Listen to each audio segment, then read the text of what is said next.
Welcome back to the Boot Tragedies. All right, we're finally here at week 2. I will give a full warning. This is a hurricane recording right here, so it is a hurricane going on outside. So if somehow this gets disconnected or anything like that, hey, so be it. I'll just have to start over. But we're gonna jump into the Saints Cowboys games. But before we do that, man, I appreciate all the love on the last video, all the comments, all the likes. Please keep liking these videos. That just gets it out. You know, the more Saints fans, more NFL fans out there. But we're gonna talk about the Cowboys in the Saints. So getting right into it, we'll just look at the favorites and things like that, which doesn't really matter to me. But the Cowboys are a 6.5 point favorite, over under 46 points in that game, 60% matchup predictor. Now, obviously, that means not a damn thing. We play at Sunday at 12 o'clock, and we just look at the Cowboys game from last week. They played the Browns, who were known for having a really good defense. Offense kind of did what they wanted, just more than likely because the Browns offense is pitiful with Deshaun Watson. But you got Dak Prescott, who got his new deal, 19 for 32, 180 yards and a touchdown, was sacked 3 times. The run game is poor. You got Zeke, who's past his prime, Rico Dowdle, who's, he's okay. CeeDee Lamb had to get 3 carries. Brandon Cooks got a carry. Obviously, you see they're trying to get creative in that run game because the run game is not their strong suit this year, and I think that fits the Saints because I still think we're a little susceptible to the run. The Panthers didn't really show that, but we'll see against the Cowboys. Then on the receiving game, this is where they're better at. Obviously, you got big money quarterback in Dak Prescott. You got CeeDee Lamb, who had this new big deal as well. 5 catches, 61 yards, 10 targets. Then you have former Saint Brandon Cooks, 4 catches, 40 yards, and a touchdown. He had 7 targets. So basically, their lion's share of targets are going to go to them two. Jake Ferguson, I believe, got hurt in that game. He had 3 catches, 15 yards, and 5 targets. So you look between those two guys, that's 22 targets out of the 31 for Dak Prescott. Then you got some check downs to the running back. So their offense is pretty simple. They're going to throw to CD, they're going to throw to Brandon Cooks, and they're going to throw to Jake Ferguson if he's out there. So I'm not going to say it's simple to stop, but you know where they're going. You know where they're going with the ball, so you have to be prepared for that. On the defensive side of the ball, I'm not even going to pretend to pronunciate this man's name. DeMarvion, as I probably pronounce it, Overshown. Oh, that was easy. 11 tackles for him. Eric Kendricks, who I believe got hurt as well. You got Trayvon Diggs, who had 2 sacks. I mean, not Trayvon Diggs. DeMarcus Lawrence, who had 2 sacks. Obviously, got Trayvon Diggs at cornerback. He's back. He's healthy. Also, they have Michael Parsons, who had a sack. So they had 6 sacks. 6 sacks as a team. 6 sacks. 2 by the linebacker here, 1 by a linebacker, 2 by DeMarcus Lawrence, 1 by Michael Parsons. So that's 6 sacks. So the Saints will have to be ready for that pass rush. They do have a very, very, very, very good pass rush up front. So that Saints offensive line will be tested. We had a really, really good day against the Carolina Panthers, but this is the big leagues right here. This is the Carolina Panthers. This is the Dallas Cowboys, and as much as I hate them, they have a really, really good pass rush. They're 1-0 in the division. We're 1-0 in the division. This is going to be a big game. This is going to be a big game. The Cowboys, in my opinion, are projected to win about 10 games. The Saints in that 7 to 10 range. So if it comes down to playoffs or anything like that, you own a tiebreak over these guys. That'll be really, really good for you in the long run. So this is going to be a big game. This is the game that Dennis Allen has to win these type of games. He just has to win these type of games. We really can't get win streaks going under Dennis Allen. That's been his biggest problem, in my opinion, as the Saints coach. He's been getting the losing streaks going, but every time we win a game, we'll lose one, win 1, lose 3, win 2. We have to get the win streak going early. You have to get off to a fast start in the NFL to keep the confidence in the fans, keep the confidence in the players, keep the confidence in the coaching staff. All that's a big part of obviously what you want to do as a football team. So this is going to be a very, very big game. This is the first big test of the season. It's been a lot of praise right now. It's been a lot of praise for Kubiak, a lot of praise for Dennis Allen, a lot of praise for Rizzi, Derek Carr, whoever you want to name, Penning, Fuaga, offensive line, defensive line, Chase Young. A lot of praise. But we're fans at the end of the day, and at least I am. I don't know about anybody else. I'm going to call like I said. And if we play terrible Sunday, guess what I'm going to come on here and say? We played terrible. We played dog shit. But I'm not going to wish that upon us because we looked very, very good in that Panthers game. So this is going to be a big test for the Saints, for Dennis Allen. And Dennis Allen, man, if you can win this one, if you can beat the Cowboys, I promise you're going to get leeway for a couple weeks.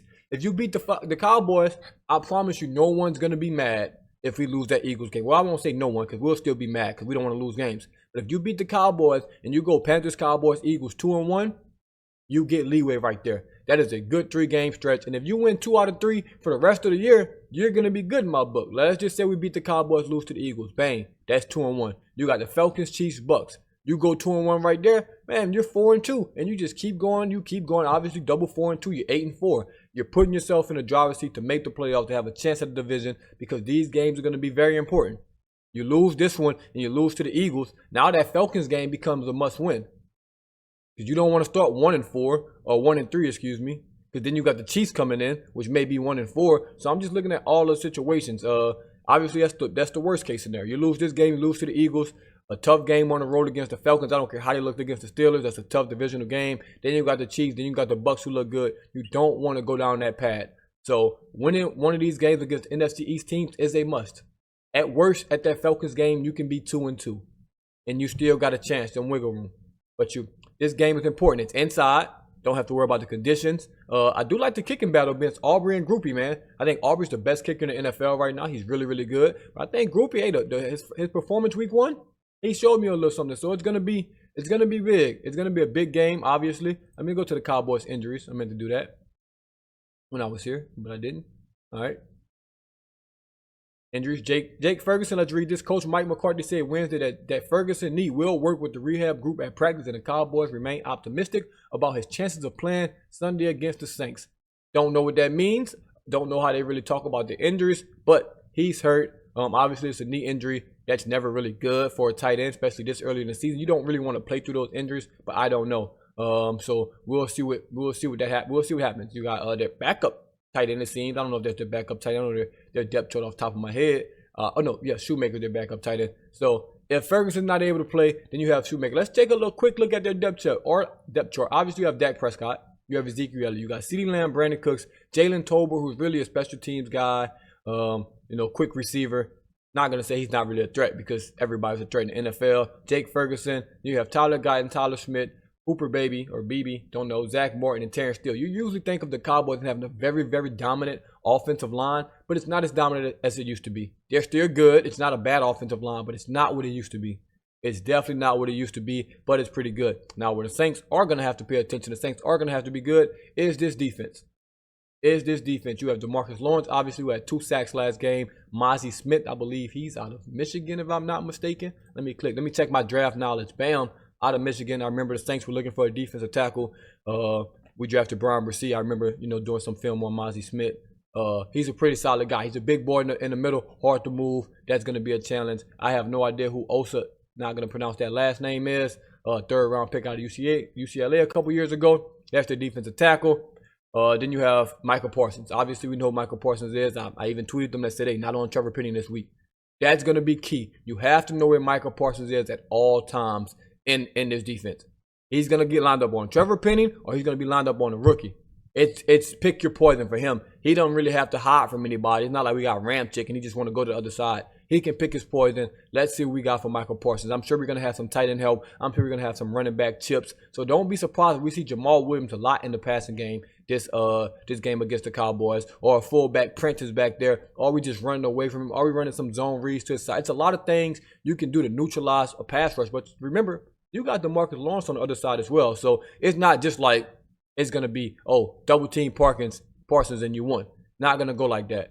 So then on the backside, you got Donovan Wilson, Malik Hooker, Trayvon Diggs, Jordan Lewis, a pretty good secondary in my opinion. So we're going to have a tough matchup. This is a playoff team. This is a really, really good team.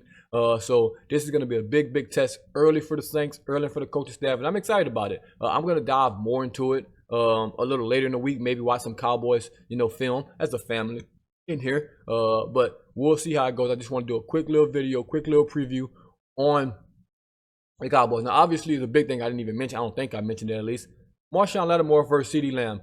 Lattimore injury is big. Obviously, if he doesn't play, I still like Kool-Aid. I still like a Debo on either side, even like Alontae Taylor in the slot. But that's not Marshawn Lattimore at full strength. And he gets up for these big matchups. So we'll monitor that injury. Let's see how he's looking throughout the week. And if he can go, that's going to be a big help to the Saints secondary. And I'm super, super excited for what the Saints do. But we have to keep this momentum. It's a big test for Dennis Allen, like I said. And we'll see. Let me know what y'all think. Early thoughts on this Cowboys Saints game. I'll be back later, maybe today, maybe tomorrow, with some more thoughts on this game. But thank y'all for tuning in once again. As always, this is the Boot Tragedies. I'm out. So one last time, let's make